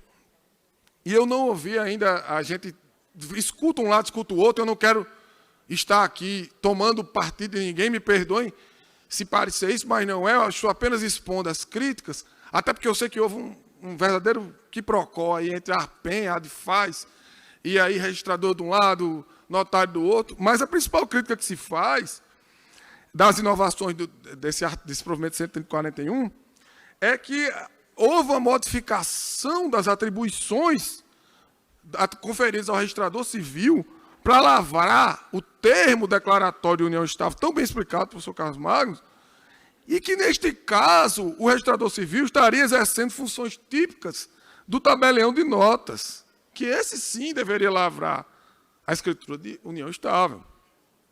Criou-se, portanto, é o que dizem, uma escritura registral, sem passar pelo crivo do tabelião de notas. E isso, em tese, contraria todo o sistema notarial e registral brasileiro, tendo em vista que seria a atribuição do registrador confeccionar títulos, cuja é a essência da função notarial. Então, teríamos aí, com essa inovação legislativa, não, é normativa, do termo declaratório de união estável, uma afronta às atribuições dos notários e registradores, tal qual previsto na Lei 8935/94. O professor doutor Vitor Campbell, para não ficar sozinho aqui nessa crítica, vou invocá-lo, já que ele é um doutrinador de renome e um juiz do Tribunal de Justiça de São Paulo bastante atuante nessa área, ele disse o seguinte: a inovação do termo declaratório lavrado pelo registro civil das pessoas naturais vai contra toda a lógica do sistema notarial e registral, tendo em vista que passou-se para o registrador a função de confeccionar título que pode, inclusive, ter mais força que a escritura pública, uma vez que é autônomo, seu registro é facultativo e, havendo certificação eletrônica, poderá fixar o marco da união estável em data anterior à sua lavratura, o que não pode na escritura pública, em que a data da lavratura marca o início da união estável. E aí foi o que o doutor Carlos Magno disse aqui. O pessoal vai no cartório mentir, né? Porque diz, eu estou começando minha união estável aqui. Que romântico, hein? Como é que pode a pessoa começar a união estável ali de frente ao tabelião? Que tristeza. E aí eu peço aos senhores que me permitam acrescentar uma crítica ao fato de que o termo declaratório da união estável, que passa a ser um novo título ao lado da escritura pública, ela não foi abolida, juntamente com a sentença judicial, pelo fato dela ter sido inserida no ordenamento jurídico por meio do artigo 94A da Lei 6.015, alterado, incrementado e adornado pela Lei 14.382. E essa Lei 14.382, que era para ser uma lei assim, muito aplaudida, ela foi uma conversão de medida provisória. Uma medida provisória para modificar a lei de registro público, só nesse país. De onde estão os requisitos de relevância e urgência para se modificar uma lei de registro público de 1973 por meio de medida provisória? Isso é um escárnio com a Constituição Federal. Mas assim o fizeram. E isso denota que essas modificações foram pouco discutidas, pouco debatidas, e com isso o resultado não poderia ser diferente. Mas aí, para piorar, veio o provimento 141 e ele mexe esse liquidificador e faz mais coisa ainda. E aí todo mundo fica sem entender para onde a gente vai, justamente esperando qual é o próximo provimento, que vai alterar diante da próxima crítica. E ficamos realmente perdidos. Feitas essas ressalvas, é de se dizer que a inovação normativa, ela não extinguiu a escritura pública, não aboliu, mas é óbvio que ela está fadada ao desuso. Porque se ela é mais barata, se ela é mais fácil, se eu posso simplesmente declarar, e posso inclusive dizer que tem um tempo passado, por que diabo eu vou usar a escritura pública? Não vou, eu não preciso sequer registrá-la. Eu saio com uma certidão de um ato que não é registrado. Talvez eu esteja até brincando aí com o Cília. Se for no mesmo papel do casamento, o cara sai dizendo que está casado. E fica feliz da vida e tapa todos os termos, todos os fins na cabeça dele. Se os registradores e os notários não explicarem muito bem todos esses pormenores, o povo não vai entender nada. E vai pensar que saiu casado. A verdade é essa. E casado sem dizer nem sim. Ele só disse lá que está tudo certo, que agora... Mas não disse nem sim. Aliás, eu estava me lembrando aqui, quando o doutor Carlos Marques, só fazer uma digressão, que eu gosto muito de axé, gosto do chiclete com banana, que ele disse que se você fizer lavrar um novo termo declaratório posterior com outra pessoa, o anterior presume-se dissolvido, não é isso, professor? Então é o princípio da fila andou. A fila andou, eu te falei. A fila andou. Mas tem que avisar, né? Alguém, né? Tinha que dar publicidade, não deram, não colocaram lá no livro né? Eu só estou com um papel debaixo do bolso aqui. Para que serve esse papel? Aí o professor Vitor Campos, de novo, vou me referenciar a ele. Aí ele diz, não, o cara vai lá no clube, eu quero que ela entre comigo, lá no Yacht Club. Yacht Club aqui de Natal. Eu sou sócio do iate, paguei a joia, $50 mil. Aí eu quero entrar no Yacht Club com minha concubina. Aí eu vou lá no Registro Civil e digo que eu sou minha companheira. Aí faço lá o termo declaratório. Para eu entrar no Yacht Club. Pronto, serviu para isso. Oh, beleza. Então, fora essa questão toda de desuso da escritura pública, há ainda quem sustente que essa redução do valor, e agora vamos falar de dinheiro, dos emolumentos prevista lá, em 50% do valor da habilitação do casamento, é uma violação do Pacto Federativo, tendo em vista que cabe aos Estados legislar sobre custos e emolumentos. E aí você está dando esmola com dinheiro alheio, né? Aquela história. E aí você vai ter prejuízo não só para a pessoa que está, a questão da escritura pública, mas também para a própria a taxa de fiscalização judiciária, no nosso caso o FDJ, e o recolhimento dos atos gratuitos ao Fundo de Compensação do Registro Civil das Pessoas Naturais. Então, na verdade, o desembargador Marcelo Guimarães, presidente da 21ª Câmara Civil do Tribunal de Justiça de Minas Gerais, ele diz lá que no provimento tem uma justificativa mequetrefe, me perdoem os legisladores do CNJ, mas uma justificativa que ele diz assim, enquanto não publicadas as leis estaduais sobre o tema. Ou seja, o próprio provimento está reconhecendo a invasão de competência, dizendo assim, eu estou botando aqui o valor, enquanto vocês não fixam. Quer dizer, Eu posso, mas não posso? Que danado é isso? É meio maluco, né?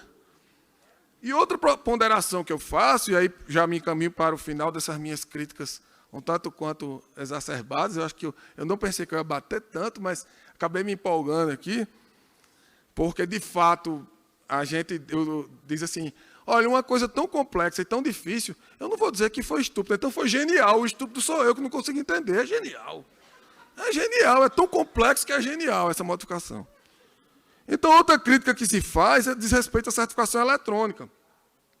Veja, a Lei 14.382, quase que não sai, aquela que era MP, que foi convertida, ele inseriu a certificação eletrônica no artigo 70A da Lei 6.015. Sabe o que é que trata essa 70A? Da conversão do casamento, da união estável em casamento. Aí, de repente, do nada, essa certificação, que era para ser uma aferição eletrônica da existência anterior de um registro de uma união estável, para fins de computar na conversão o tempo anterior, virou um procedimento. Do nada. De onde é que tiraram isso? Não está escrito em lugar nenhum. Foi invenção da cabeça de quem redigiu. Olha só o que diz o artigo 70A. Não constará do assento de casamento. Veja, é a exceção. Não, ele começa dizendo, não constará do assento de casamento convertido, a partir da união estável, a data do início ou período de duração desta, salvo no caso de prévia certificação eletrônica de união estável realizada perante o oficial de registro civil. Então, o que era exceção virou um procedimento autônomo, que não tem nada de eletrônico. Pelo contrário, o legislador que queria uma forma excepcional de fazer constar no assento de casamento convertido o tempo anterior da união estável, na verdade, o que se criou foi um procedimento em que o registrador vai fazer uma verdadeira instrução registral, como se jurisdição fosse, inclusive com a autorização de todos os meios de prova disponíveis, para fixar uma data do início da união estável, que nem mesmo as partes sabem qual é. Gente, união estável não é o primeiro beijo, não é a ida no cinema, não é a ida no Rutas, não existe Rutas? Tem mais não, né? Tá vendo? No buraco da catita, não. Não é o primeiro encontro, não. A união estável é uma situação fática que se constitui pelo affectio maritalis, a vontade de estar junto. Não é o sugar baby com a sugar daddy, não. Então, nem eles sabem como é que ele vai dizer lá para trás e provar que havia ali uma data de início de uma união estável, fictícia, da cabeça de quem quiser botar. E aí o perigo, né? Da cabeça de quem quiser botar é uma frase perigosa. E daí vem os questionamentos. Qual a data que os registradores vão botar do início da união estável? Quando não houver a certificação eletrônica. Não informado? Igual a escritura da união estável? Acho que é uma boa opção. Se eles não quiserem, depois se lascar. Qual é o prazo necessário para se configurar a constituição da união estável? Existe prazo? As pessoas, e aí vamos pensar em Las Vegas, naqueles filmes muito loucos lá. As pessoas podem se conhecer numa balada, passar a noite na farra lá, aquela alegria, virou, terminar lá em Dalila, no café da manhã lá no mercado, e sair de lá para o registrador civil e dizer, vamos formalizar a união estável? Depois de uma noite de romance? Pode ou não pode? Pode tudo, né? Então, meus amigos, com alegria que eu me encaminho aqui para o fim, com essas observações um tanto quanto exaltadas, mas para que a gente não perca o prumo, eu queria encerrar me dirigindo aqui aos notários e registradores que estão aqui nesse congresso tão importante, reforçando a importância da atividade dos senhores e das senhoras. É a atuação profissional da categoria de vocês que dá segurança jurídica e garante a manutenção das relações jurídicas dessa nossa sociedade eternamente em conflito. E são vocês que previnem os litígios, asseguram a memória documental dos atos das relações negociais, e por isso mesmo, As portas da Corregedoria Geral de Justiça estarão sempre abertas para recebê-los, para ouvi-los e atendê-los enquanto lá eu estiver, sob a orientação do desembargador Gilson. Pois só vocês são os que sabem, na prática, nos balcões das serventias, as dificuldades do dia a dia. E se o caos normativo que é inerente ao nosso país, em especial ao direito notarial e registral, é uma infeliz realidade, como vemos nessas sucessivas regulamentações que tratamos aqui hoje, somente uma coisa pode nos orientar e nos ajudar a encontrar soluções. Que tenhamos, pelo menos, o direito à certeza do passado. Muito obrigado.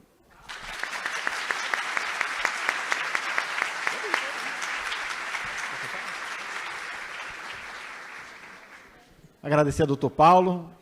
Doutor Paulo, a teoria da fila andou, foi perfeita. Agora, para embelezar a mesa, a nossa estrela, minha professora, Cídia. Obrigada a todos. Eu queria agradecer pelo convite e dizer que, assim, é uma honra estar aqui, porque eu estou com os colegas aqui que a gente participou do mesmo concurso, estivemos aqui na Smarne, na mesma prova oral, né? E dizer, assim, que eu vou fazer aqui, aproveitar o momento, e eu vou saudar todos, em nome da nossa desembargadora, e dizer que ela não deveria se aposentar, e dizer que, assim, hoje, no primeiro painel, foram muitos homens, e quem estava abrilhantando aqui, nossa desembargadora. E até um pleito, né, que a gente precisa se fazer mais presente, as mulheres, desse nosso sistema jurídico, principalmente, porque a gente vê que está permeado muito de um meio masculino, mas a gente está aqui. A gente só precisa se fazer presente. E eu fico triste em saber que a desembargadora vai se aposentar, porque ela é uma pessoa que, onde ela está, né? É evidente a presença dela, e eu acho que isso é importante para as mulheres. É uma evidência, né? E por isso que eu saúdo todos, em nome da nossa desembargadora, porque ela é uma figura evidente.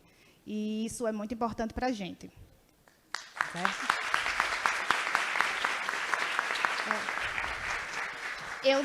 Eu vou falar aqui mesmo, certo? Vou ficar por aqui, perto dos meus colegas, e assim, eu estou em dúvida se eu ainda falo alguma coisa, se eu acompanho o relator, porque foram tantas coisas faladas, mas, para não tomar muito tempo e não repetir, eu vou falar alguns tópicos importantes para a gente refletir, certo?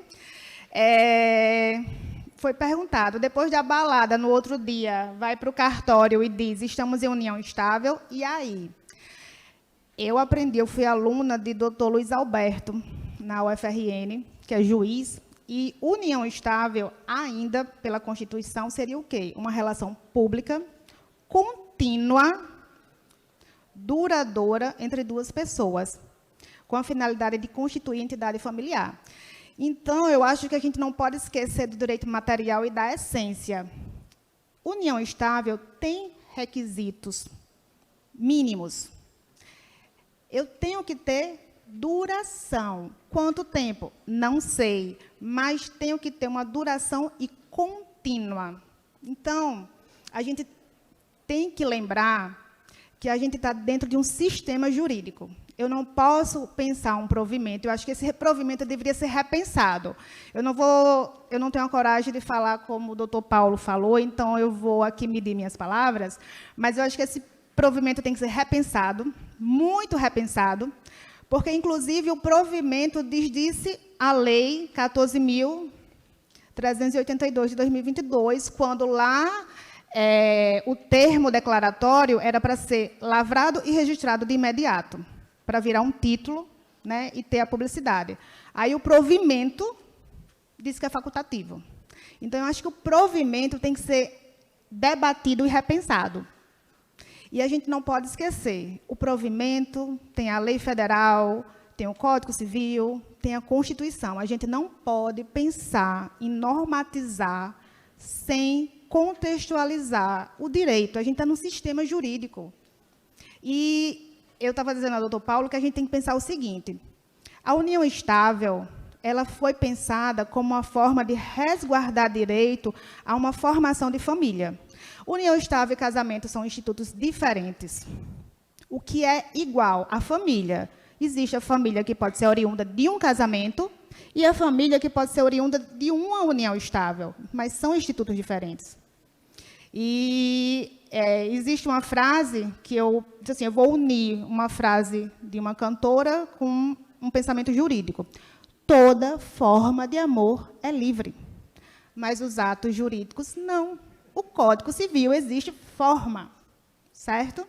Então, amar é livre, Felipe, amar. Mas constituir família é diferente, principalmente quando constituir família envolve patrimônio. Então, o início é tudo maravilhoso. O problema é o final. Então, assim, eu acho que uma mensagem que eu teria de dizer a todos os registradores é: incentive o casamento. É muito mais prático casar. Hoje, com esse provimento, eu acho que casar é mais prático e menos burocrático. E outra coisa, a dissolução é muito mais fácil. Porque a união estável, ela não presume direitos. A união estável é uma situação fática. E as partes podem instrumentalizar, seja no judiciário, através de uma sentença de reconhecimento e dissolução, seja numa escritura pública declaratória de união estável, né, onde pressupõe a declaração de ambas as partes e não unilateral. E agora, com o provimento, agora, na verdade, com a Lei 14.382, o provimento 141 e o provimento 146, nós temos um outro título, que é o termo declaratório, que eu ainda não sei qual a natureza jurídica dele. Até a publicação do provimento 141, eu achava que era um documento, um título público, distinto da escritura pública. Mas, quando o provimento 146 diz que, em caso de dissolução dessa união estável, havendo partilha, ou em caso de alteração lá do regime da união estável, se o patrimônio for superior a 30 salários mínimos, para transferir propriedade imobiliária de imóveis, né, propriedade imobiliária, se o bem for acima de 30 salários mínimos, o artigo 108 do Código Civil diz que eu preciso de quê? Escritura pública para ser registrada. Se eu vou fazer uma dissolução dentro de um termo, não estou falando da escritura nem da sentença, não estou falando judicial, estou falando do termo declaratório. Se o patrimônio envolve algo superior a 30 salários mínimos, por que eu tenho que fazer uma escritura pública? Então, eu estou com dúvida, não sei, espero que vocês estudem para depois a gente marcar um novo encontro para falar sobre esse assunto. Qual a natureza jurídica desse termo declaratório? Porque se eu preciso de uma escritura pública para regularizar o direito imobiliário, então ele não equivale a uma escritura pública. Certo? Então, assim, refletir. Não vou tecer muitos comentários, porque eu acho que Carlos e Dr. Paulo esgotaram. Então, eu vou trazer pontos de reflexão. Primeiro ponto de reflexão. Realmente, a união estável, essa convivência, ela precisa ter durabilidade, e essa durabilidade tem que ser contínua, não pode haver interrupção. Cada interrupção zera e começa, certo? Zero e começa o jogo. Então, é por isso que no termo declaratório, você chega naquele momento e você vai declarar que vive, mesmo que, tecnicamente, aquilo não possa valer como uma retroatividade jurídica de constituição de direito, porque na declaração se declara, não se constitui, certo? A escritura declaratória não constitui, declara. O termo declaratório também. O que é que acontece? O que é que, então, tem a finalidade dessa escritura pública e desse termo? Se a união estável é fato, eu estou fazendo o quê? Instrumentalizar. Eu estou criando prova para quando eu precisar provar a existência. Ela existe de fato. Mas o INSS pode querer uma prova, mas, em caso de dissolução, se houver patrimônio, vai ter briga. Então, eu preciso de prova. Então, na verdade, tanto a escritura pública declaratória quanto o termo declaratório é um meio, é um instrumento de prova que foi fabricado, foi constituído para usar possivelmente numa dissolução. que, inclusive, foi falado aí da ata notarial, que eu acho importante. A ata notarial é um ato importante, talvez prévio, antes de eu fazer a escritura pública declaratória ou termo. Porque eu já faço uma ata notarial, eu vou lá no cartório de notas e falo com o tabelinho, eu fiz, olha, eu quero que você faça um ato de constatação de que eu vivo em união estável. Eu quero que você vá na minha casa, eu quero que você veja as fotos, eu quero que você veja minhas redes sociais, eu quero que você converse com meus vizinhos e você vai constatar que eu tenho uma convivência pública, contínua, duradoura e, mais importante, com ânimos de constituir família, porque o STJ criou um novo instituto, o namoro qualificado. Então, a gente pode ter namoro qualificado, união estável e casamento. Institutos diferentes. Alguém estava falando aqui, eu acho que foi a Irene, que a filha dele passou em medicina e está morando fora. Vamos imaginar que um casal passou em medicina, os dois juntos são namorados e vão estudar fora. Tem sentido econômico cada um morar no apartamento, se eles podem alugar o mesmo apartamento e passar lá, juntar o útil e o agradável? Estão lá, estudando, indo para a faculdade, morando juntos, usando o mesmo carro, são namorados. Eles vivem unidos, eles têm uma convivência pública, duradoura e contínua? Sim, com ânimos de constituir família ou com ânimos de namorar? Com ânimos de namorar. Então, não é união estável, porque existe a questão jurídica. Qual o ânimos? E, assim, é importante, minha gente, porque o ânimo de namorar não vai ter repercussão jurídica, econômica, patrimonial.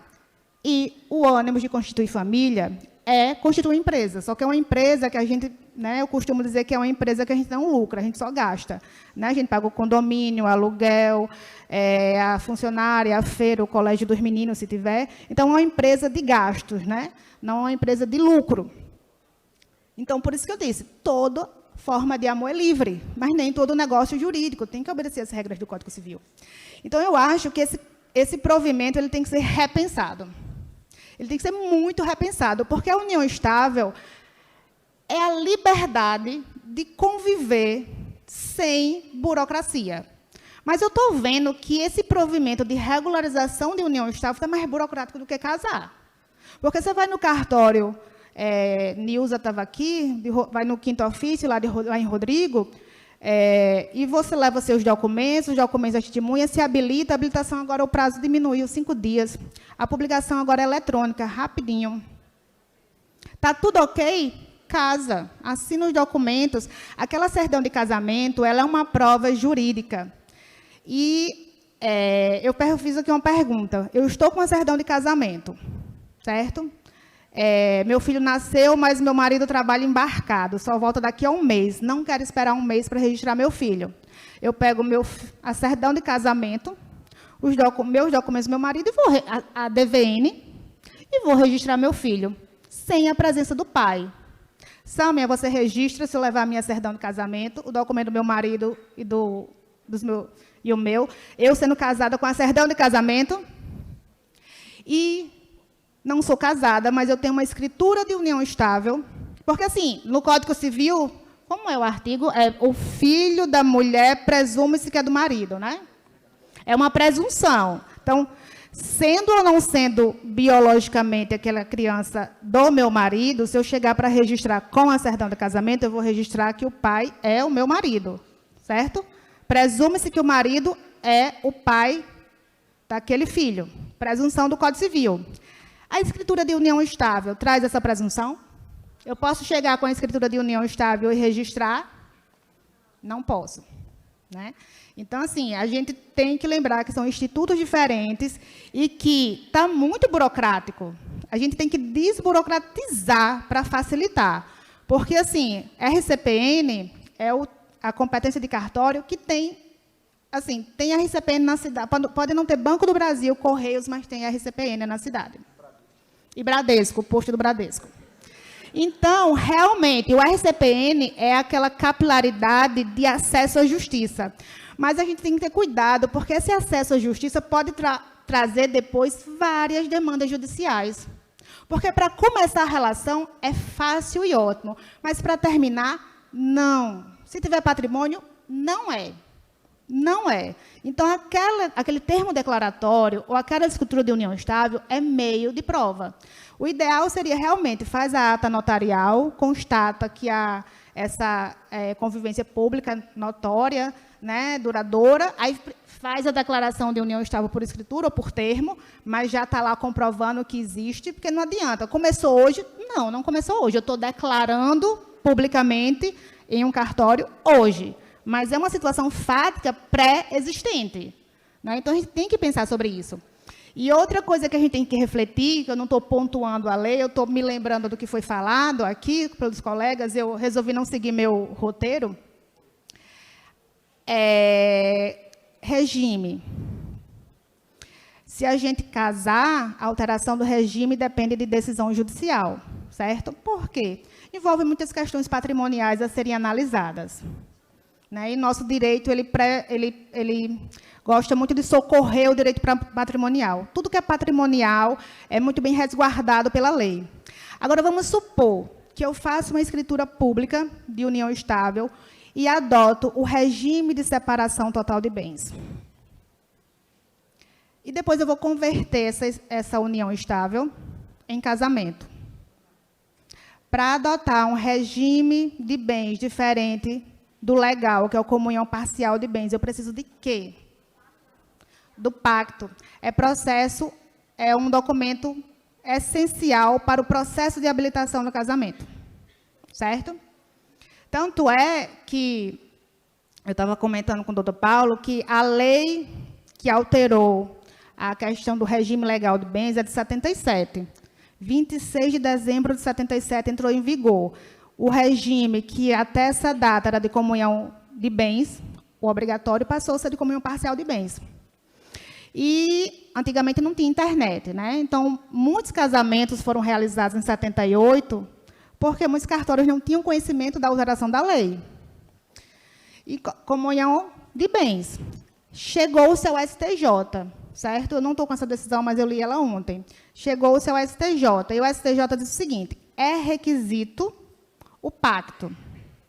Se não tem pacto, aquilo é um erro, certo?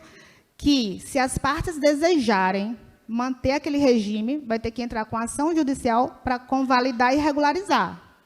Não tendo essa convalidação, essa regularização, adota-se o regime vigente na ata do negócio jurídico chamado casamento. Se casou em 78, se casou depois de 26 de dezembro de 77, qual é o regime? Comunhão parcial de bens. Não tem o pacto. Aí, se hoje eu converto uma escritura ou um termo declaratório de união estável, que eu não estou criticando o termo, eu estou criticando o provimento, ou o termo ou a escritura de união estável.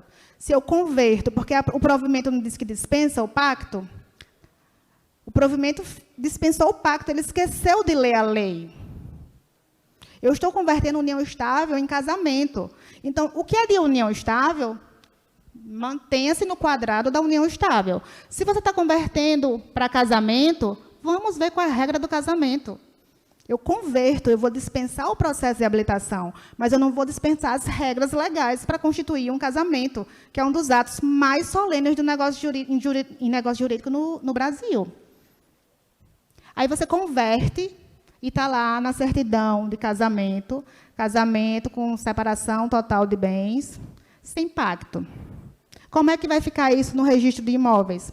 Quando você fizer uma escritura, o tabelião de notas vai lavrar aquela escritura, né? Você apresentou a escritura ou o termo declaratório que você adotou aquele regime, tudo bem, ele lavrou a escritura, mas o registrador vai fazer a qualificação daquele título, ele vai dar uma nota devolutiva, uma nota de exigência naquela escritura, não vai registrar, porque ele vai dizer: cadê a escritura de pacto registrada? Porque se tiver só a escritura de pacto não registrada, você vai ter que registrar. Cadê a escritura de pacto antenupcial registrada? Não tenho. E aí, como é que fica? 2 minutos. Então, assim, como é que fica? Então, assim, estou só fazendo vocês refletirem que esse provimento tem que ser repensado. não estou dizendo que está certo ou está errado, mas se eu quero desburocratizar e diminuir a quantidade de demandas na justiça, a gente tem que ter cuidado quais são as normas que a gente está jogando no meio jurídico para não ser causa de mais demanda judicial. Não é verdade? Então, eu não posso pensar em provimento, medida provisória, lei, fora do sistema jurídico. Eu tenho Constituição Federal, eu tenho Código Civil, eu tenho Código de Processo Civil, eu tenho Lei 6.015. E a união estável é uma situação de fato. E por que tem tanta lei para regularizar? Não é para regularizar a união estável, minha gente. É para proteger a família que surgiu dentro da união estável. É para proteger uma mulher que os bens não estão no nome dela, estão no nome dele. E na hora de uma dissolução, cadê a divisão do patrimônio? É para proteger uma mulher que que se uniu com um militar e deixou de trabalhar e passou a vida todinha se mudando com ele para onde ele foi transferido. E ele morreu. E ela vai receber essa pensão, se não tiver um documento. A quantidade de lei para regularizar a união estável não foi pensando na própria união estável com a situação de fato. Foi pensando em proteger a família que se originou através daquela união estável.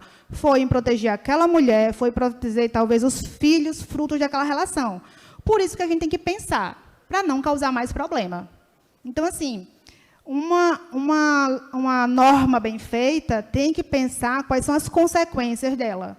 Então, eu deixo aqui para vocês o convite para a gente se reunir novamente para discutir esse assunto. E eu acho que judiciário, notários e registradores, somos todos juristas, né? Todos formados em direito, todos tendo que estudar e saber da lei, das normas. Antes era lei e jurisprudência, agora lei, jurisprudência e provimento do CNJ. Então, a gente tem que estudar e tem que debater isso, porque a gente tem responsabilidade jurídica com o que a gente vai dizer, né? E eu agradeço a todos a presença até agora e espero que tenhamos contribuído para um pouco de esclarecimento sobre esse provimento que eu também não entendi.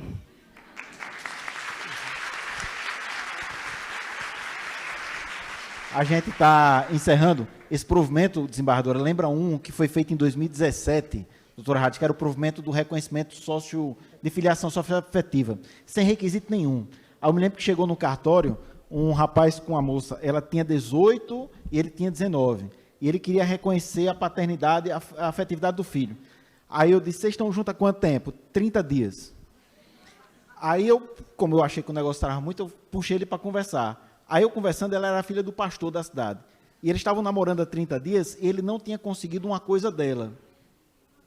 E ele queria dar uma prova de amor. Não sei se vocês conseguem chegar onde eu estou querendo. Ele estava querendo, mas não conseguia. Então ele queria dar uma prova de amor. Aí eu disse, me dê uma caixa de chocolate, é melhor. Um bombom. Aí eu disse, não, mas se acabar... Aí eu disse, não, se acabar, fica. A gente vai dar encerramento, desembargadora. Eu queria... Já está no horário, mas eu queria fazer referência a uma pessoa que chegou aqui caladinha, mas é uma referência para mim, para Cídia, do concurso, não só como profissional, mas também como pai, como filho, como padrinho.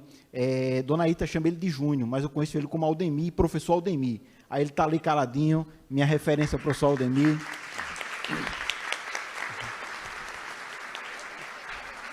Aí eu, para encerrar, desembargadora, Drummond, uma vez, foi escrever para a filha, e ele não tinha muita coisa para escrever, e ele queria colocar que o amor dele para a filha era alguma coisa eterna. Então, ele escreveu mais ou menos assim, amar o perdido deixa confundindo o coração. Nada pode o ouvido contra o sem sentido o apelo do não. As coisas que são tangíveis, elas são insensíveis à palma da mão. Mas aquelas coisas que são findas, aquelas coisas que são muito mais que lindas, elas são eternas. A senhora é eterna, desembargadora. Beijo no coração.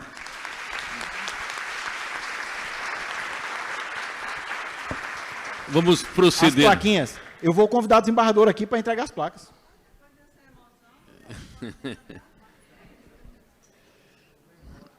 Memória.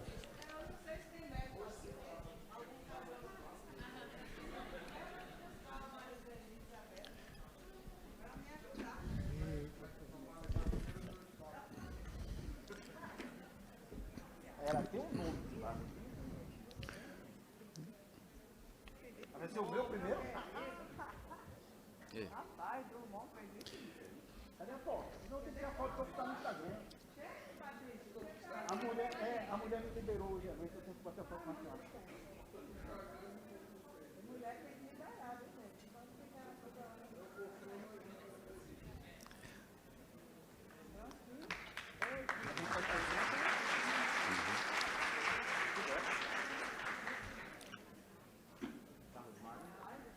São homenagens do terceiro Encontro Estadual de Magistrados, Notários e Registradores aos participantes dos painéis.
Senhoras, eu vou bagunçar agora aqui. Eu vou pedir que todos os notários e os registradores venham aqui para frente. É rapidinho, é rapidinho. Todo mundo aqui. Aqui, ó, por favor. Cadê o professor Irene? E aí, mano? Tudo bom? notários e registradores do estado do Rio Grande do Norte, também além das fronteiras Ceará e Pernambuco, também estão sendo convidados. Paraíba, Pode vir para cá, suma. se tiver mais algum outro estado participando, que participa também deste momento. Herbert.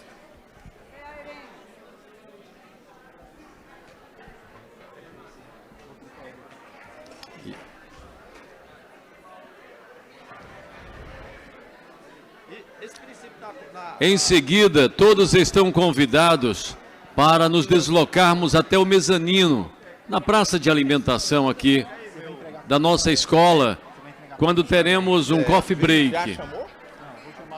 Será algo rápido. Tudo bem? Não, você fica aqui. Chegou todo mundo? Desembargadora, tá todo mundo aqui porque me pediram para entregar a placa à senhora. Como eu não quero entregar, eu quero que todos entreguem. Aí, como todo mundo está aqui, eu pedi para uma pessoa especial, que eu sei que mora no coração da senhora, e foi meu professor, para entregar a placa. Está ali, ó.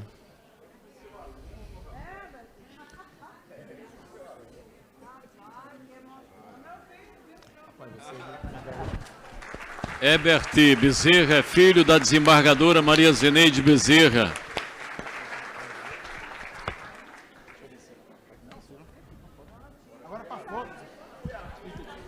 E vamos agora ao COF, 10 minutinhos.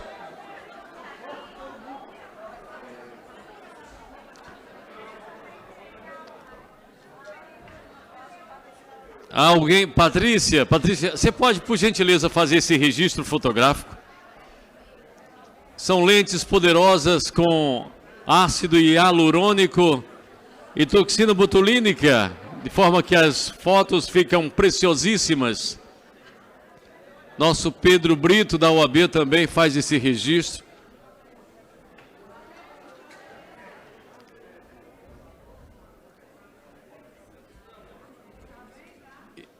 Doutora Rádia Rayane faz um convite para que todos nos desloquemos agora ao mezanino, para que possamos